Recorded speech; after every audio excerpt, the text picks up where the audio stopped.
So tonight we're going to talk about 2012, what exactly is taking place on planet Earth, and how to prepare for it. And so let's start.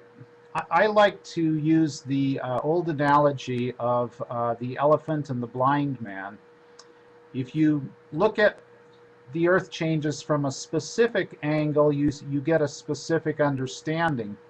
But what we want to do is look at many different angles of Earth changes: the scientific viewpoint, the philosophical and spiritual viewpoint, biological, psychological, the climate and geology, what I call the geophysical changes to the Earth, earthquakes, volcanoes, weather changes, the economic and political changes, what's going to happen to the economic systems on our planet, and of course the sociological, how many people are going to make it through the changes, those who are leaving the Earth, how are they going to leave the Earth. So it's really a very large topic. We're not going to be able to get through everything in 1 hour.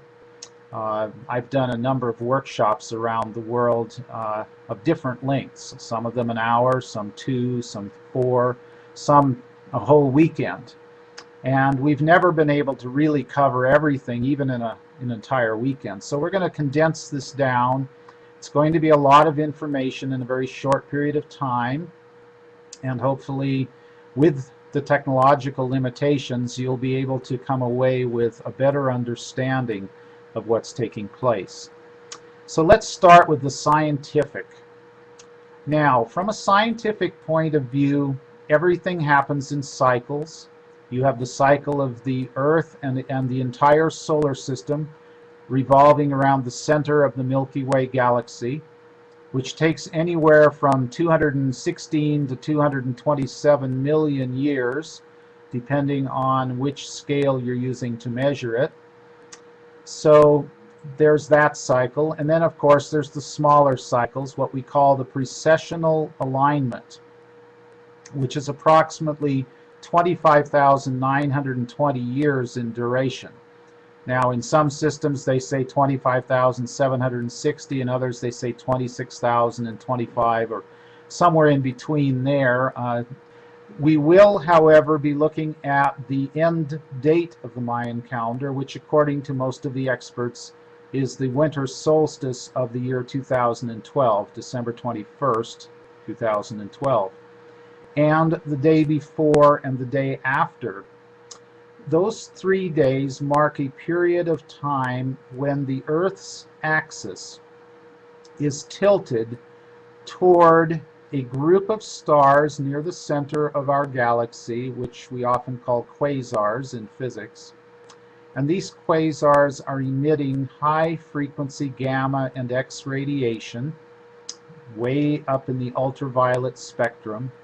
So they're very high frequency. And this radiation comes into the Earth in the form of what is often called scalar electromagnetic radiation. It's electromagnetic radiation that is less polarized than normal electromagnetic radiation. And so the effect of this scalar electromagnetic radiation, well, it has many effects. But from a scientific point of view, it tends to magnify the effect of earthly phenomenon. And you can liken this to the psychological and metaphysical realm, where your consciousness during this period of heightened scalar electromagnetic radiation will be magnified and amplified as a result. Now, part of this has to do with the partial collapse in the electromagnetic polarity. The north and south poles are not going to flip completely, according to the latest information. It is a partial pole reversal, and it is only the electromagnetic poles that are partially reversing. The geophysical poles are going to remain as they have always remained. The Earth's tilt on its axis will continue to be what it's been, with a few minor variations. The sun will rise in the east and set in the west, as it always does. on December 22nd and 23rd and so on. The speed of rotation of the Earth may change by a few nanoseconds here and there, but by and large, the days will remain at their usual lengths for that time of the year. So there are some prophecies out there that are predicting 3 days of darkness. This is erroneous. There is no physical basis in physical science for the 3 days of darkness. There's only two ways that could occur. One would be if the Earth's rotation were dramatically changed by collision with a celestial object of great size that essentially knocks Earth out of its orbit, or all the volcanoes along the Ring of Fire, which is from California, USA, all the way up through the Aleutian Islands, down through Japan, the Philippines, and Malaysia, and Indonesia, and the various areas of the Ring of Fire where there are hundreds of volcanoes. If they were to all spew ash at the same time, you'd have what we would call a nuclear winter, and that could be 3 days of darkness. I've been informed by my guides that that is not going to happen during this time period.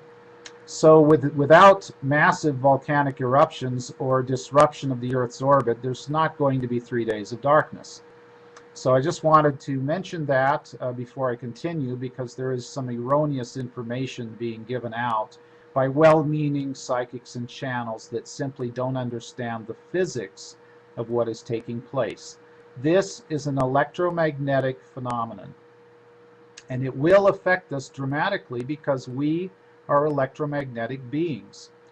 The electromagnetic body, which is often called the etheric body, which comprises the aura and the chakras, will be greatly affected by these fluctuations in the electromagnetic field of Earth caused by the influx of radiation from the quasars near the center of the galaxy. Now, this occurs approximately every 26,000 years, as the Mayans have so carefully delineated.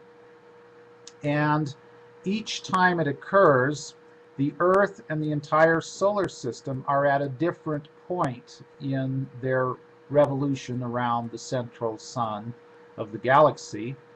And so there are other electromagnetic factors, which my guides have called the galactic shift, which are also impacting the precessional alignment of 2012. Suffice to say that each time we go through this 26,000-year cycle, there is a variation in how severe the electromagnetic fluctuations are. Sometimes the fluctuations are severe enough to cause a complete flip of the electromagnetic axis. Sometimes it is much more subtle and calm than the one we are going through this time.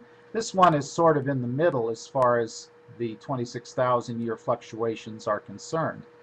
So it will have dramatic impact on the Earth, but it will not be as dramatic as some of the impacts have been in the past history of the Earth. Nevertheless, it is coming at a very important time in the larger picture, which is the Earth and the solar system revolving around the central sun of the galaxy. Approximately every 108 million years, the Earth and the entire solar system, the sun, the outer gaseous planets, and everything else, goes through a beam of light that is approximately 150 years in duration, which has been called by some the electromagnetic null zone, by others the photon belt. It has various names. And it began to become noticeable in about 1950, and it will subside in approximately 2100 AD. So that's about a 150-year window of heightened, well, it's not heightened exactly, it's reduced electromagnetic polarity, similar to the reduced polarity that will occur during the scalar impulses of December 20th through 22nd, 2012. Now, this galactic shift is very different than the precessional alignment because it affects the entire solar system and especially our sun. Our sun's solar cycles will be dramatically impacted by the galactic shift, and this explains to some degree why there have been changes recorded in the outer gaseous giant planets, Jupiter, Saturn, Uranus, and Neptune, as well as unusual sunspot and solar flare activity on the sun. Now, it does just so happen that the peak of the solar cycle, the next one that is we are coming into, it will be around 2012. So you could say there is a double whammy. There is a coinciding of the active solar cycle with the precessional alignment. Even though they are two different events, they will tend to be like a storm at high tide, so to speak. So if those of you who live at the along the coastlines of the world know that if you have the moon in a certain cycle where the tides are unusually high and low, and then you have a storm and the surge from the storm at the same time as the high tide, you can have a lot of flooding and damage. And so there will be an enhanced or aggravated sense of change due to this solar cycle coinciding with 2012. And you will note, if you look at a bell curve on a graph, that the middle of the galactic cycle, where the bell curve would spike, so to speak, would be between 2015 and 2035. So even though the big cycle of the galactic shift is between 2015 and 2035, the relatively little shift of the precessional alignment is close enough that you're going to feel the additional energies of the galactic shift during the precessional cycle. What will actually happen is there'll be a peak in December of 2012 in the scalar energy and a sudden drop, fairly sudden drop in the polarity, but this effect will not subside all that dramatically between 2012 and 2015 because you'll be in the upswing of the galactic shift as you approach 2015. So you could say it's no rest for the weary, to use that expression. In addition, there is another cycle occurring in 2017, which is the passage of a comet, and the passage of a planetoid in 2030. So there are two other events occurring within this heightened period of activity. So it'll be a very exciting time for 20 to 30 years to come on planet Earth. Everything is not going to go back to normal after 2012. That's simply going to be a spike in the energy, the scalar energy, or a spike downward in the polarity of the energy. And therefore, there will be a number of changes occurring to our DNA, which is the next subject I want to get into, our biology. We are both biological and electromagnetic beings, and so it's going to affect us. It's going to affect our health, our well-being, the regulatory systems of our body, and virtually every aspect of our physicality on planet Earth will be affected. Our DNA, which is the program that determines virtually everything about our physicality, will be mutated. We will have mutation in the genetic material of our bodies as a result of these fluctuations in the electromagnetic fields. And our state of consciousness is going to determine largely how severe these mutations are, whether they are positive or negative, whether they accelerate us in our evolutionary cycle or whether they hold us back. And so consciousness is the all-important main factor in how we experience 2012. If we are living in a state of fear, we will experience our fear magnified and amplified by this, what is often called the opening of a portal or stargate, which we'll get to in a minute. Like I said, there's a lot of information here, so bear with me. We're covering the biology now and the psychology. So the fear will magnify in those who have a lot of fear in their consciousness. Fear is a resistance energy in the body. It resists the life force, and it will make things more difficult for the evolving human as the evolving human goes through this shift. If you have a loving, compassionate consciousness, if you are embracing higher spiritual truths and higher metaphysical realities, you will have a wonderful time as you move through this shift, because those feelings will be magnified. So it is absolutely essential that each one of us clear our negative psychological issues, our traumas stored in our cells of our body, quite literally. And there are a number of healing modalities that address these issues, whether it's hypnotherapy, rebirthing, healing arts such as Reiki, reconnection, or whether it's psychotherapy, various forms of psychotherapy, including past life regression, timeline healing, and other modalities, soul retrieval work, reframing. There's a number of tools that some of us are making available to help us with the psychological issues so that we can move out of fear and move into a joyful, loving state as we approach the year 2012. Now, some of the mutations are going to occur regardless of our psychological state, but because the mutations themselves will tend to amplify or magnify our consciousness, it is still our consciousness that will determine our experience of those mutations. Now let me talk about the sociological, and this all kind of ties together, but what I call the three earths.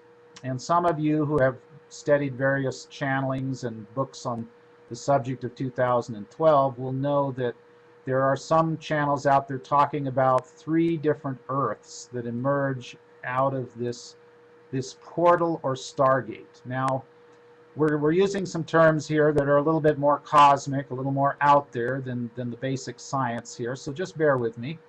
Portals and stargates are like windows in time and space. They are, well, in scientific terms, mini wormholes that link one dimension to another. And when the electromagnetic field polarity partially collapses, you enter what is called the 0 point, or the point of no polarity, the point of complete neutrality. There's different words to describe it. And you actually tunnel into higher and lower dimensions when you are at the point of lowest polarity or no polarity. In this case, it won't be a complete collapse where everything becomes unpolarized, but it will be enough of a decrease in polarity that it will open up windows into the dimensions that are right above and below this physical dimension. So we call those portals or stargates. In science, they're called mini wormholes. So there will be mini wormholes opening up on the Earth during the 3 days, December 20th to 22nd, 2012. And there will be the mutation occurring in the cells of our body.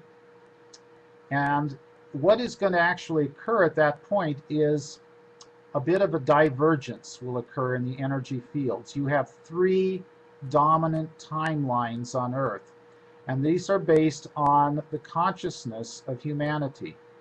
You have one group of humanity, which I will call the third density humans, and they are the ones who are in what is often called a business as usual mentality. They do not want to change. They do not want to accept these ideas. They want to go back to their football game and their beer and their working from 8 to 5 and putting their money away, hoping that 30 years from now they can retire maybe with a gold watch or You know, that, at least in America, that's been kind of the old program. And so they don't really want or expect anything to come along and upset their little version of reality, which they may not be real happy with, but it's all they know. It's the tunnel vision. It's the box. It's the little box of belief systems that their parents gave them, and their parents gave their parents, and so on and so forth. I think we all understand what we mean here by business as usual. And those are the souls that fight and resist change. They're the ones that will go into a lot of fear as the changes become more and more obvious, as it becomes really painfully clear that it's not business as usual. They will go into fear and resistance. And this fear and resistance will create problems in the immune system and the physical body, the mental body, the emotional body. All these levels of the self will partially shut down in some, will become hyperactive in others, and there will be a lot of psychological disorder and a lot of emotional upset and a lot of resulting physical maladies, such as illnesses, energy fluctuations, and the like. And those who are steadfastly refusing to evolve into the fourth dimensional consciousness, which we'll talk about in a minute, are likely going to leave the Earth over a relatively short period of time. The Earth herself is moving into what is called a fourth dimensional continuum, from a third to a fourth. The Earth is graduating from third to fourth dimension, you could say. And the beings who remain with her will graduate with her. In other words, it's a fourth density planet, and so it will attract fourth density life forms. Now that includes the mineral and rock kingdom, the plant kingdom, and the animal kingdom. It's a little bit of a misunderstanding. Even though minerals and rocks are first density, plants are second density, and animals and lower humans are third density, all the creatures that evolve with the Earth, their DNA will be reconfigured. They will have changes in their DNA.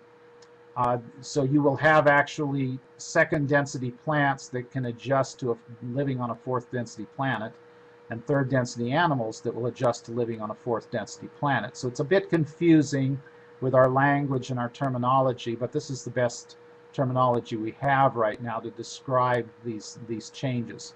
But the plants that survive the change will have mutated DNA. The animals that survive the change will have mutated DNA.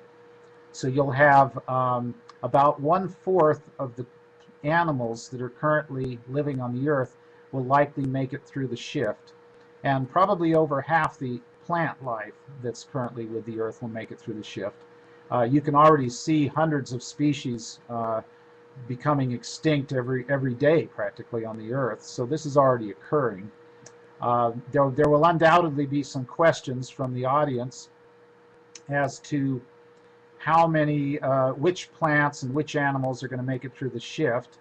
And generally speaking, my guides have informed me that household pets like dogs, cats, horses, dolphins, whales, some of the birds, some of the insects will make it through the shift. Many of the creatures that have been on the Earth primarily to serve third density purposes will likely end up leaving the planet, which would include probably cows, pigs. Animals raised for food generally will not make it through the shift. The cows will end up incarnating on other third density planets where people eat beef, eat cows, for example. Again, we're not judging beef eating or meat eating, but we are suggesting that the consuming of flesh is primarily a third density activity. So in the new Earth, what we're going to call the fourth density Earth, which we're going to talk about next, most likely there will be vegetarianism as a general rule, and a few souls who will evolve beyond the need for food as well, which we'll also talk about in a minute. So the first of the three Earths is the third density Earth. And the third density Earth, to use a common American expression, is like going to hell in a handbasket. Things are going to seem to get a lot worse on third density Earth. There will be shortages of food and water showing up eventually for various reasons, which we'll get to in a moment. But there will be a lot of immune system failure. A lot of the humans who remain in third density will start to experience failure of their immune system. And the reason for this is because the souls of the third density humans are recognizing that, hey, the program on Earth is changing. Earth is becoming a fourth density planet. I'm a third density being, or my consciousness is dominated by third density, and I'm not ready to make this shift. So I'm going to go to a planet where there's not going to be a shift happening for a good long while, where I can continue to be a third density human. And so those souls will get their affairs in order, and they'll eventually leave their bodies and reincarnate on other third density planets that are waiting to receive them, that are set up specially to receive souls that are not ready to make the shift into fourth density.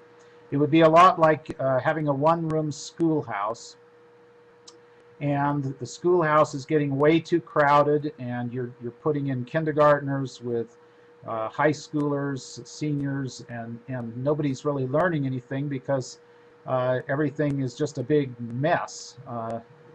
The teachers can't teach in that environment because some of the students are so basic they don't even know basic mathematics, and other students want to learn calculus. So basically the Godhead or the universe says, okay, we need a different kind of school.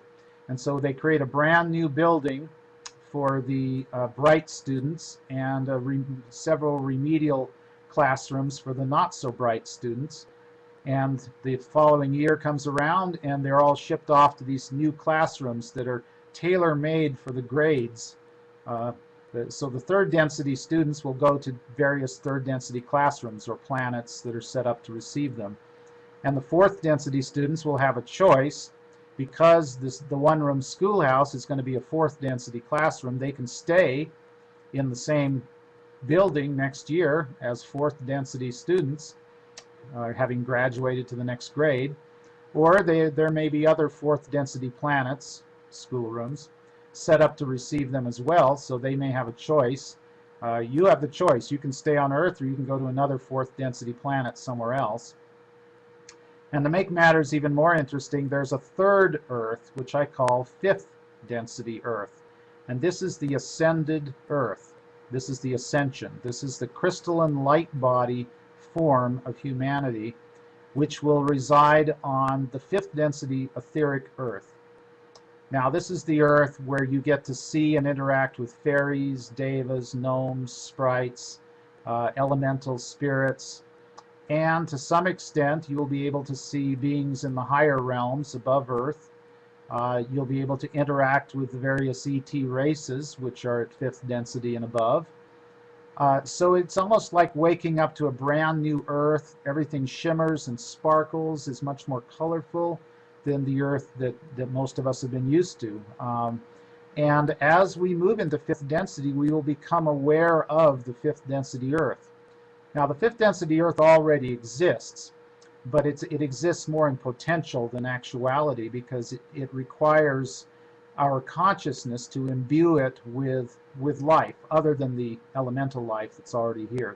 The fairies are already part of this realm. But we as humans, as we activate our consciousness at fifth level, will get to experience this fifth density Earth in all its fullness and splendor and glory. So you might be wondering, how do these three Earths interact with each other? Will the ascended beings still be able to interact with the fourth density enlightened humans? And will the fourth density enlightened humans still be interacting with the third density unenlightened humans? To some degree, for a while, this will occur. There will still be a bit of an interface between the various levels. If you think of it on a graph, you've got Earth moving along like a linear line on a graph. It hits this point, which we call December 21st, 2012, and three forks come off, or three paths come off from that forking point. And as time goes along, there's a greater divergence between the three Earths. And so eventually, as souls settle into the one that they've chosen, they will be less accessible to the other levels and vice versa. Now, that's not entirely true with the higher ones. The fifth density Earth, you will actually have greater ability to travel between the various levels once you reach fifth density. But for the third density especially, you'll see the fourth and fifth density Earths will become less accessible over time. And eventually, those in the highest levels of Earth, fifth density Earth, will become invisible to those who are in the third density Earth. Now, will that happen all at once? Will those who are ascending go into a puff of smoke like the rapture in the Christian Bible? Probably not. According to the latest information, our bodies have hundreds of trillions of cells. And as the cells mutate into the higher dimensions, it's going to take time for the physical body to become a light body. I've been told that it may take 10, 20, 30, 40, 50 or more years for all our cells to convert into the light body form. So we will become light beings, but we will probably start to shine and radiate light. And those who are able to see it will see us as these shiny, radiant beings. And then eventually we will become invisible to those who just are at a very different vibration. Say lower third density and upper fifth density won't be able to see each other. Now, before we become physically invisible, we will become psychologically invisible. And psychological invisibility means the optic nerve in the eyeball will still register that a human being just walked by. But the consciousness, the psychology of that lower dimensional being will not register that the higher dimensional being just walked by. It's sort of like a phenomenon that occurred many hundreds of years ago when sailing ships came to primitive tribes, what we call primitive. And because the tribes had no reference point for these massive sailing ships, they were parked right there in the harbor, and the tribal members didn't even see them. They were so far out of the reality of that tribe that they didn't even register in the consciousness. That's called psychological invisibility. Yes, they were there. They would have been visible had they looked directly at them with their optic nerves, but they didn't have a reference point for them.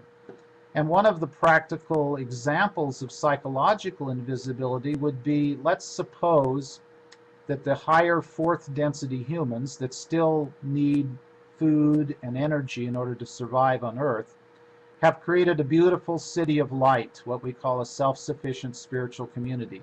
And they're all living in this beautiful high vibrational city of light. And let's say that as things deteriorate on third density Earth and food and water becomes more scarce, that there are roving bands of thieves wanting to rape and pillage other people on Earth in order to take their food and water.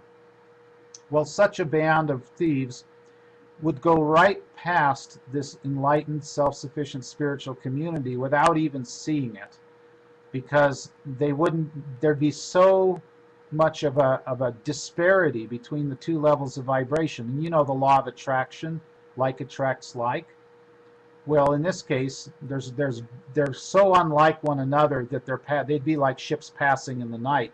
They wouldn't even see each other. And so the community would remain safe because their consciousness is one of safety and love and radiance.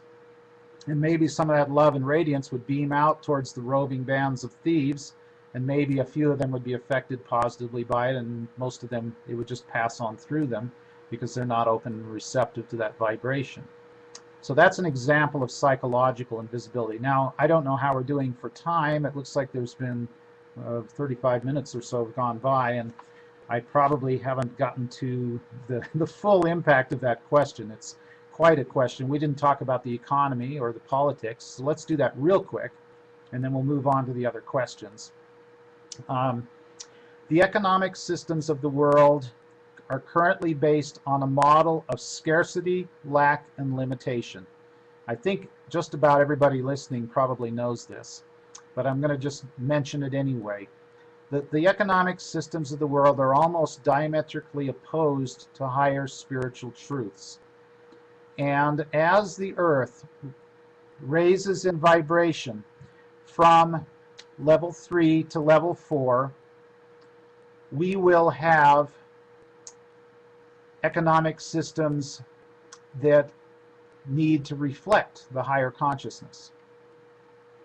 Those that do not reflect the higher consciousness will become obsolete and will disintegrate and decay and die because they are unlike the prevailing vibration of Earth. They are unlike the prevailing consciousness of Earth.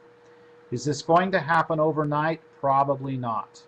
There's still a lot of emotional attachment to the system we are living under, even though it is woefully inadequate to meet the needs of most of the people of this planet. The current system operates under haves and have-nots. More for me, less for you, more for you, less for me, you know, that type of a system. And most of us have gotten very used to living in that kind of limitation, and it's not easy to suddenly shift to the idea of unlimited abundance. However, the higher dimensions of the universe operate on a principle of unlimited abundance. That is the natural nature of the universe. And some of the nuclear physicists on Earth have actually proven that. There's one scientist who actually calculated how much energy potential energy is available in the vacuum of empty space. And in 1 cubic centimeter of the vacuum of empty space, it's something like 10 to the 108th power joules, or something like that, joule being a unit of energy. And that's like the number 1 with 108 zeros following it, more than the number of atoms in the known universe. So it's an incredibly large number. It's nearly infinity. As far as we're concerned, it's infinite.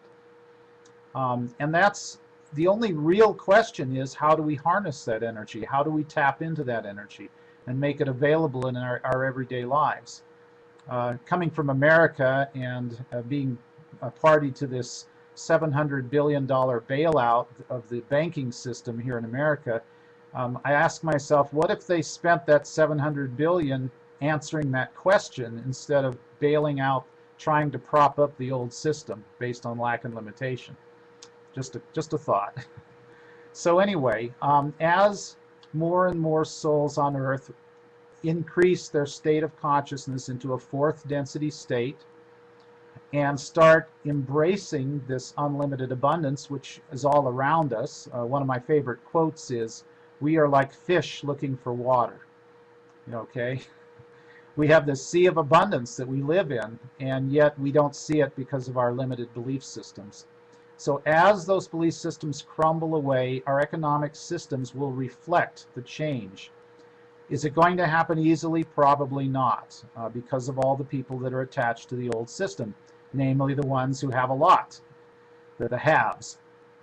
They don't want to let go of their wealth. They believe, first of all, that they do have to let go of their wealth because they believe in lack and limitation, even though they have a lot of money and material things. So they're hanging on to it for dear life, not wanting to share it.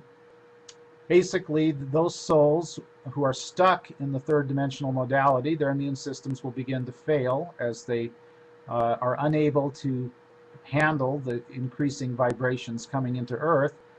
And so, due to a process of attrition, eventually the old guard, the old power structure will die and be replaced by the new system.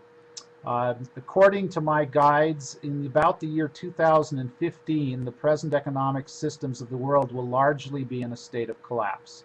The currencies of the major nations have been dropping in value.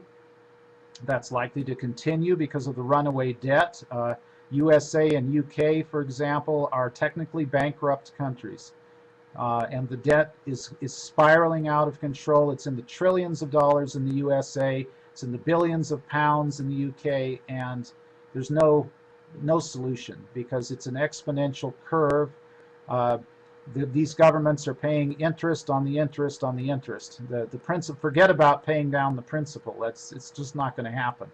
So what's going to happen is one of two things. Either you'll experience hyperinflation, where it takes a lot more of your currency to purchase the same amount of goods and services, or you enter into what is called an economic depression, where the central bank tries to restrict the money supply, and it becomes harder and harder to have dollars or pounds or whatever, francs or whatever system you're living under.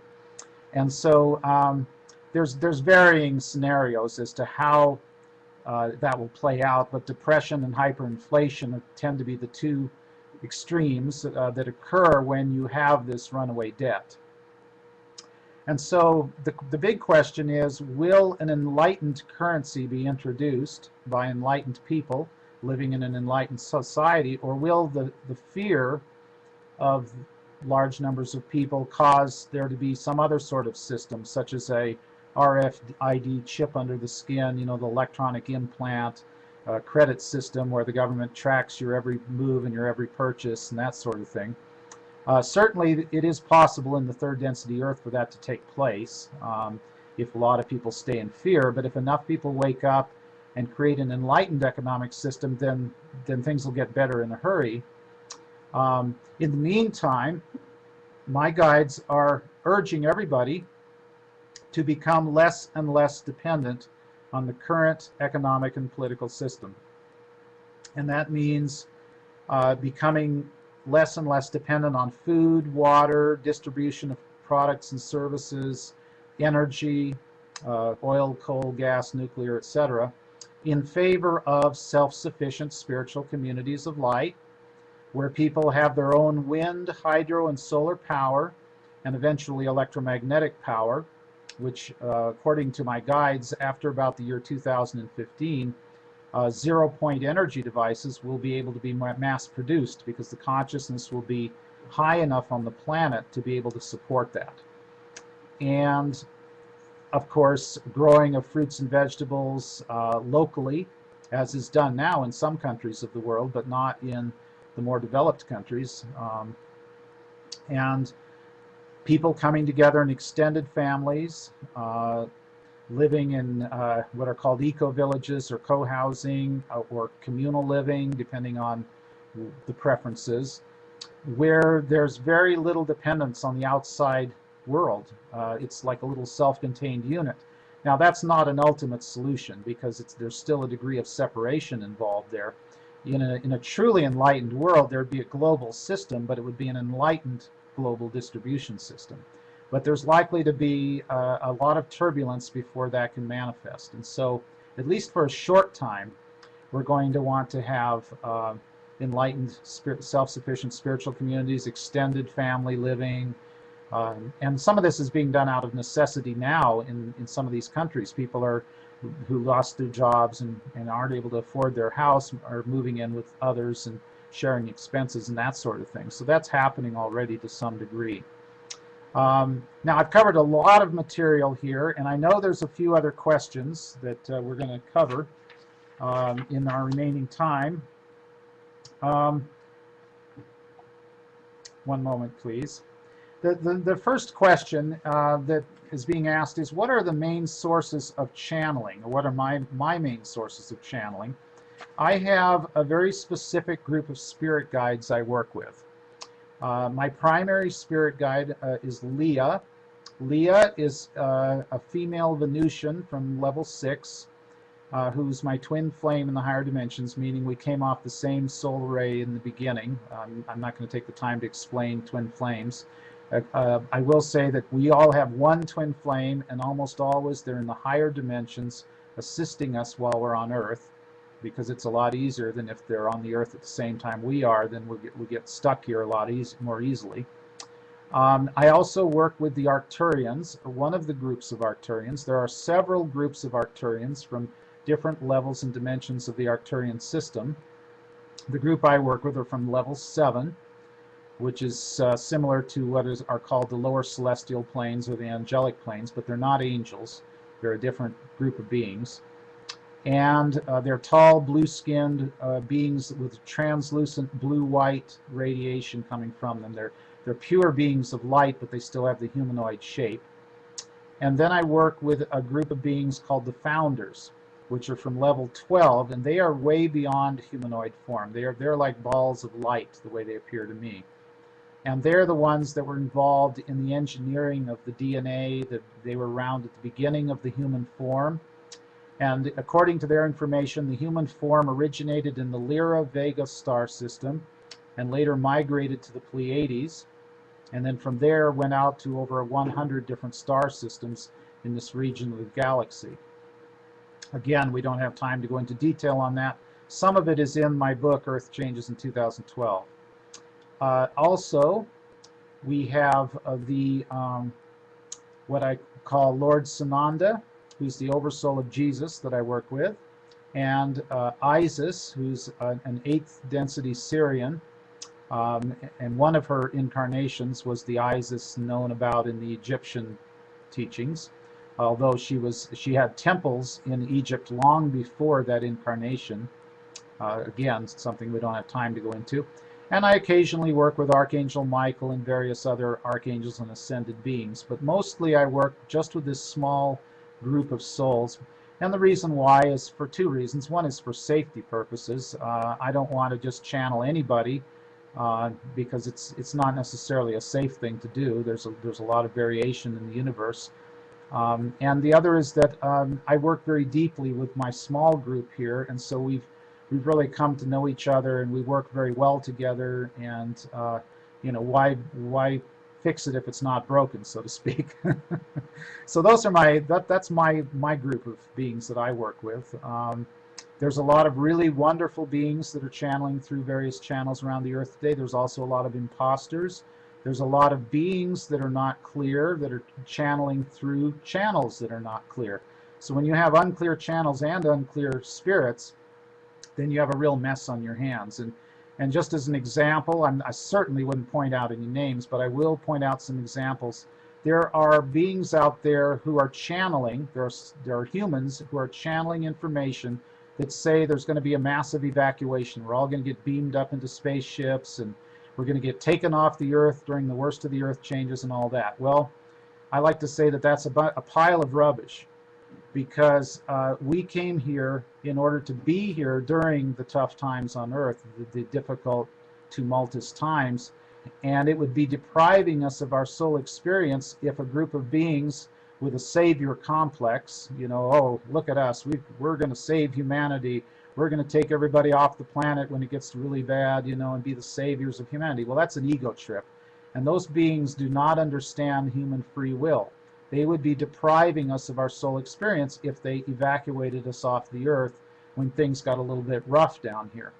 Now, that said, there's another group of beings that are authorized to intervene in our affairs, that have been given permission from the highest levels of the universe to intervene, and they go by various names: the Galactic Confederation, Galactic Federation, you know, various groups, Ashtar Command. You know, there's different divisions of this group of extraterrestrials, basically, and they are the ones who are intervening in our weapons of mass destruction program. They're keeping us from blowing ourselves up.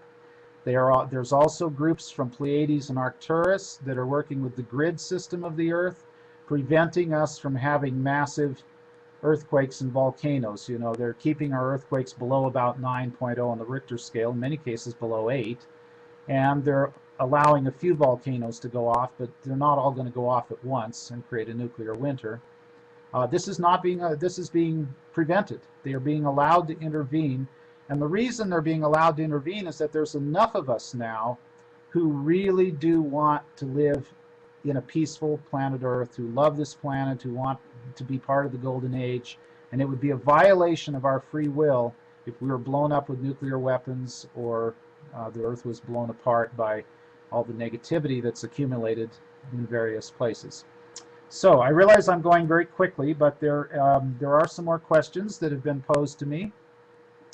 We've answered the question, who are the founders? They're 12th dimensional beings, also known as creator gods, that have been around for the universe for billions of years, and they only come to the earth during these pivotal times to kind of check up on us and see how we're doing.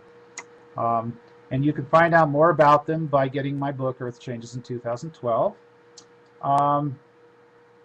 Now, there is a question here about Is there such a thing as 100% accuracy, and what are the risks of getting bad information? Unfortunately, there are no psychics that are 100% accurate. Okay, I can say that with a lot of certainty. The reason why is because this is a free will planet. I can predict something and you can change your consciousness and prove me wrong.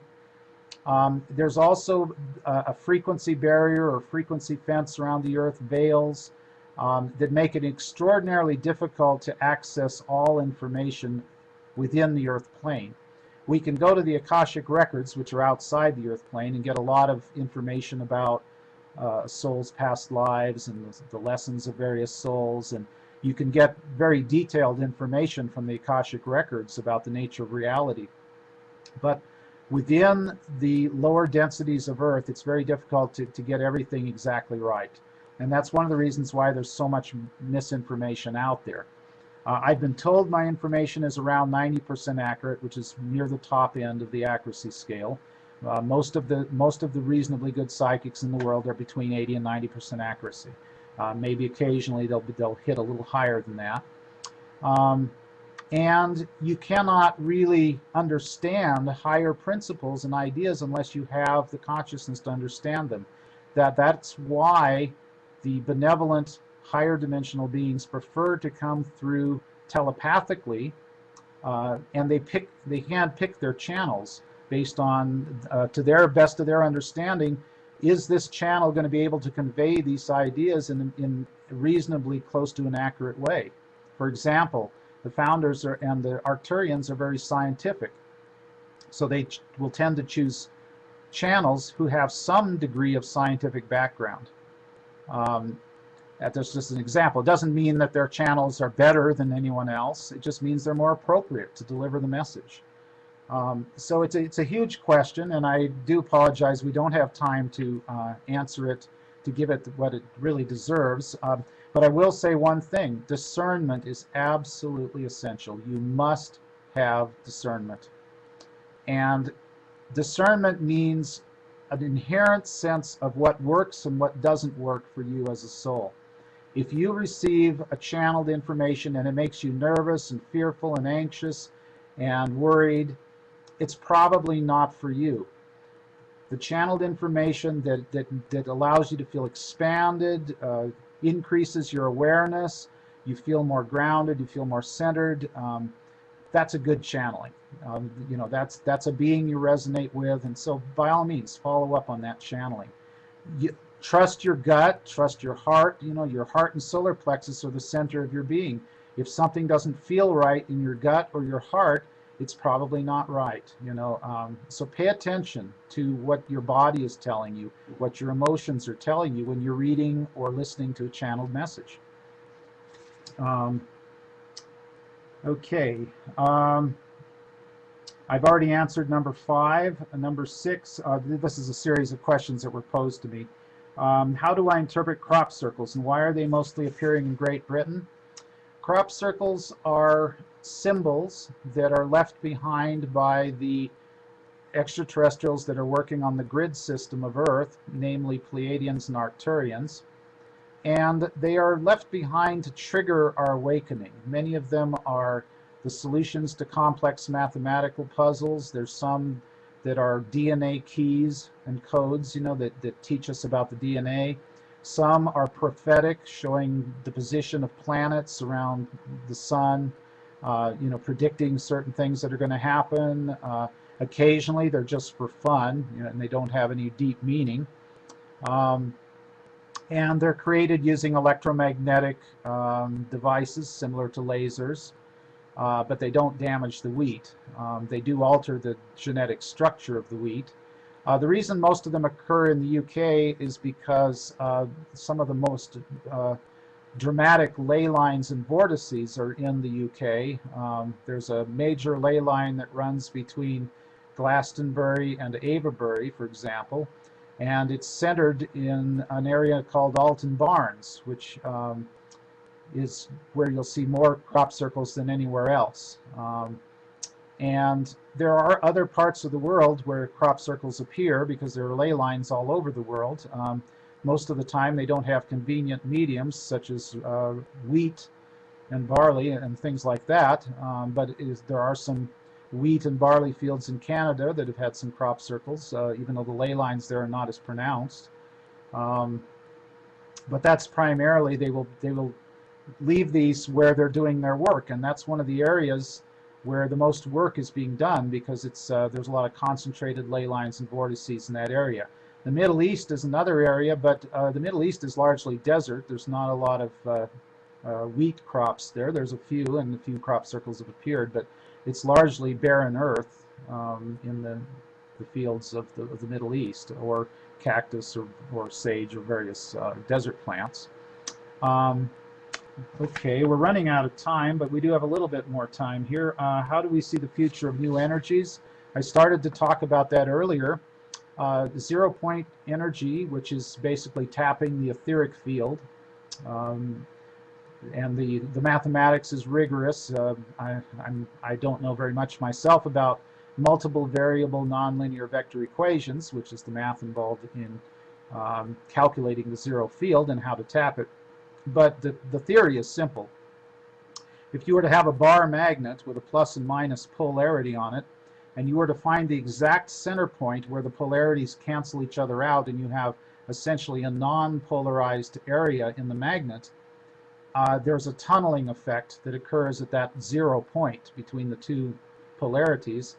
And what occurs at that point is you no longer have movement of electrons and positrons creating resistance through the medium, in this case an iron core magnet.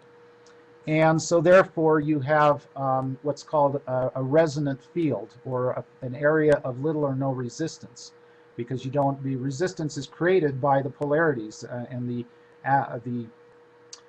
electrons moving through the medium creates resistance. And when you have no resistance, you have essentially unlimited energy. You have access to the entire field of energy. So it creates a tunneling effect into the etheric realms.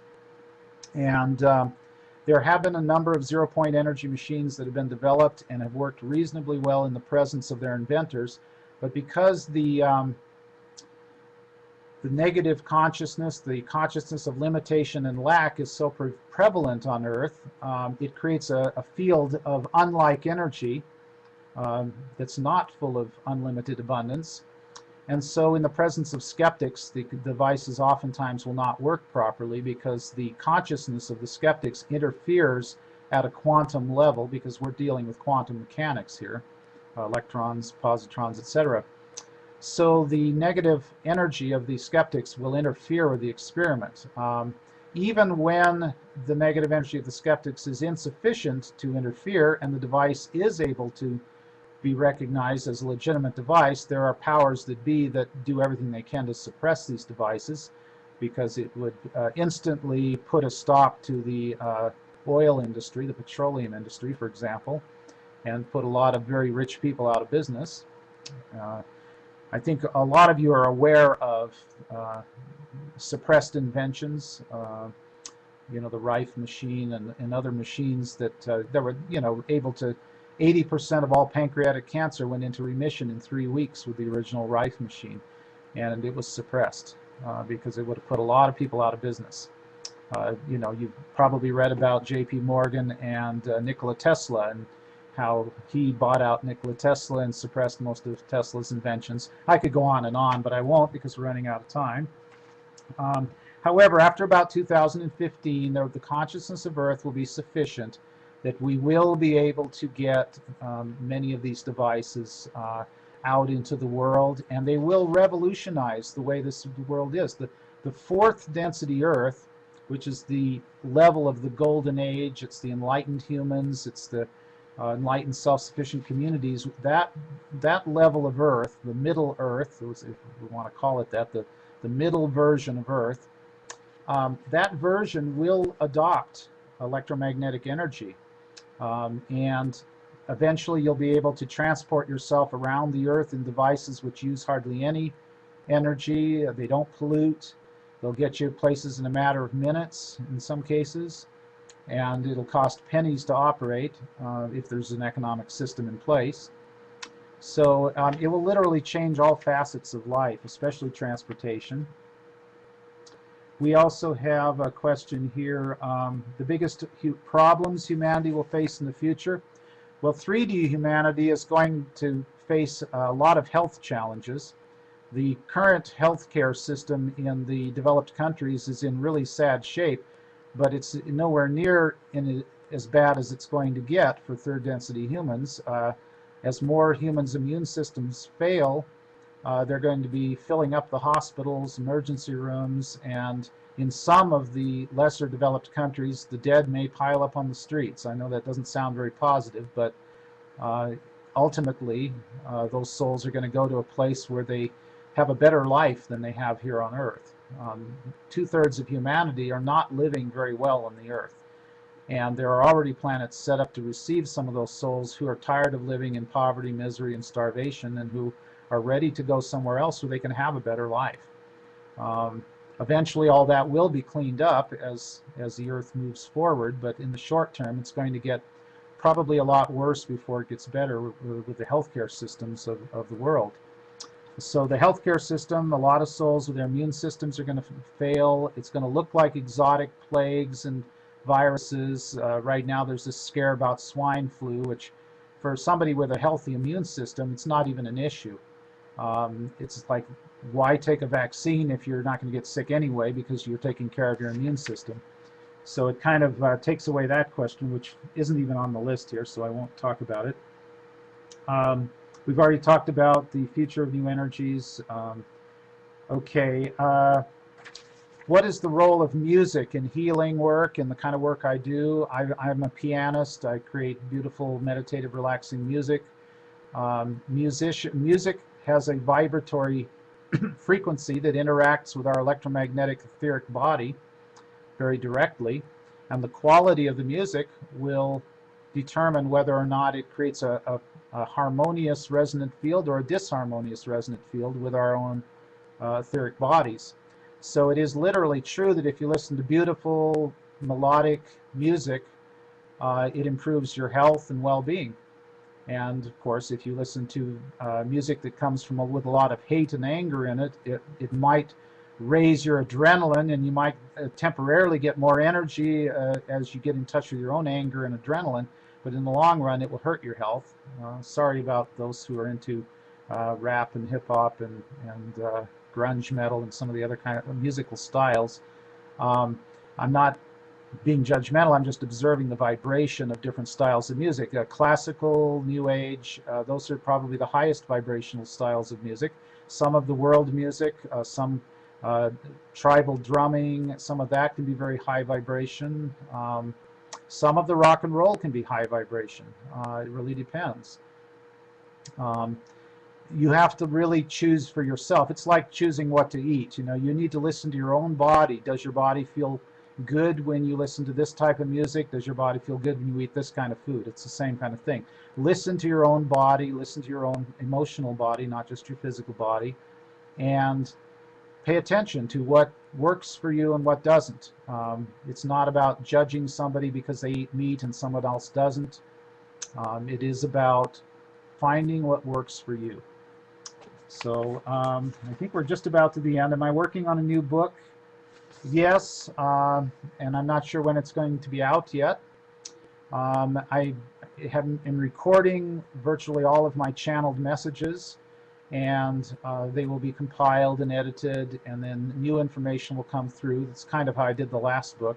About half of it was from the Australian workshops. Okay, we got time for one more question here. What are the feelings about the hollow earth? In the etheric realms, there is a hollow earth, and it is where many of these Poseidon and parts of Shambhala, the part under the earth, and Telos and other cities, that's where they are. And there are beings who live in the hollow earth in the etheric realms. It has its own generational source, like its own sun, so to speak. And it's a very beautiful, elaborate, like a garden-like place existing inside the earth, and there's various beings who live there, mostly humanoid, but some who are of other persuasions. And in order to access the inner earth, you have to reach level 5. Just in order to access the elemental kingdoms, you have to reach level 5. In the fourth density and third density Earth, you have a solid core, iron core to the Earth, just as the scientists have said. It's solid and then it becomes liquid as you get towards the center. So it's pretty much as you learned about in school for the third and fourth density Earth. Now, speaking of planets, Venus, if you look at the night sky, Venus, it looks like a hot, poisonous planet in the third and fourth levels, but when you get up in the fifth and sixth levels, it's a beautiful place with etheric cities and gardens and wonderful beings, which is where Leah comes from. So it really depends on the level of vibration what you see. So I think we'll kind of leave it on that. Depends on your consciousness what you see and what you experience. And if you work on yourself, if you learn how to get more in touch with your God presence within, the center of your being, who you really are in the higher planes, the more you get in touch with that, the greater your joy will be as you move into this great change that's right on our doorsteps here. It's a wonderful experience. And so thank you for being part of this today. And I think our time is up. We've gone over a little bit.